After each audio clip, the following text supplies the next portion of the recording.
Hai semua, hari ni Kak Ida nak share resipi sambal sardin mudah Kak Ida. Mula-mula kita tumiskan bawang besar ya. Dah tumis, dah naik bau, kita masukkan isi ayam.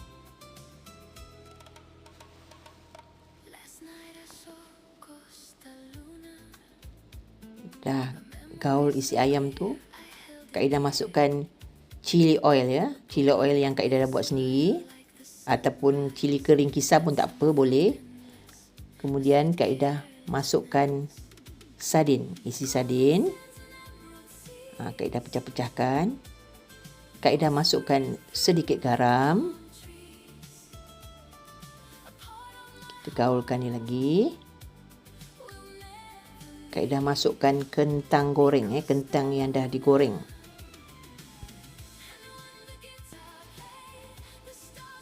Kita gaul rata. Kemudian Kak Ida suka letak di sambal sardin ni, Kak Ida suka letak perahan limau kasturi, sebab limau kasturi ni wangi Memang Kak Ida suka letak sangat limau kasturi ni, wangi Kemudian Kak Ida letak sedikit minyak bawang putih yang Kak Ida dah buat sendiri, dan bawang putih sekali Kak Ida masukkan tomato.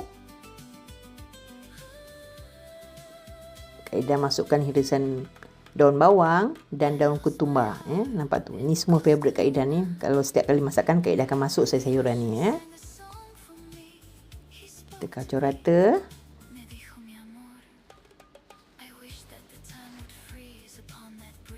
Dah nak siap dah sambal sardin Kak Ida. Nampak tu, sambil masak pun sempat juga Kak Ida ni nak menyanyi, nak menghiburkan hati Memang macam tu Kak Ida di dapur. Suka menghiburkan hati. Nak rasa lah sedap tak sedap. Bismillahirrahmanirrahim.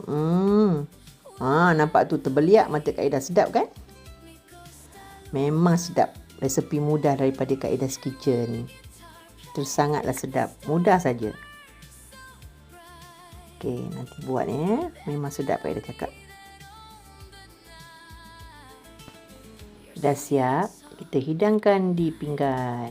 Boleh hidangkan, boleh makan dengan nasi, dengan roti pun boleh, dengan capati, dengan toseng, dengan lempeng, semua boleh. Boleh dipelbagaikan bila sambal sardin ni dah jadi siap macam ni. Nampak tu. Nampak cukup menyelerakan. Kak Ida nak rasa sedap tak sedap? Memang sedap lah. Puji diri sendiri kan? Okey. Buat tahu jangan lupa buat. Mudah, cepat, sedap, menyelerakan sambal sardin Kak Ida's Kitchen. Bye. I love you.